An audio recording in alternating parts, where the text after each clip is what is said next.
Hi అండి అందరికీ. ఇదేంటంటే మ్యాంగో అండి. మ్యాంగో కూడా వింటర్‌లో వస్తున్నాయి. అది కూడా స్వీట్ మ్యాంగో. పెద్ద మ్యాంగో అండి. మమ్మీ వాళ్ళ ఇంట్లో అయితే మ్యాంగో చెట్టు ఉంది. ఆ మ్యాంగో చెట్టుకి మాత్రము ఇంత పెద్ద మ్యాంగో వచ్చిందండి. ఏంటో ఇది ఇప్పుడే వచ్చిందని సంతోషపడాలో తెలియదు, బాధపడాలో తెలియదు. ఎందుకంటే ఈ వింటర్ సీజన్‌లో మ్యాంగోస్ రావడం ఏంటో విచిత్రంగా ఉంది. ఇది చూడండి ఎంత తియ్యగా ఉంటది. మమ్మీ వాళ్ళ చెట్టుకైతే ఒక్క మ్యాంగో వచ్చేసి 3 కేజీస్, 2½ కేజీ ఉంటది. నేను నెక్స్ట్ వీడియోలో అయితే మీకు చూపిస్తా. అంటే నెక్స్ట్ వీడియో కాదండి, సమ్మర్‌లో చూపిస్తాను.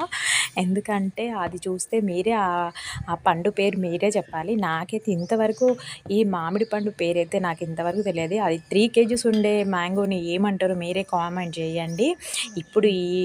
ఇప్పుడైతే మేము ఈ వింటర్‌లో మాత్రము తియ్యటి మ్యాంగో అయితే తింటున్నాము. చాలా హ్యాపీగా ఉంది. ఇది నిన్న తీసుకొచ్చాము న్యూ ఇయర్ ఫస్ట్ రోజు. కానీ నిన్న తినకుండా ఇవాళ కట్ చేశాను. ఇదిగో చూడండి ఎంత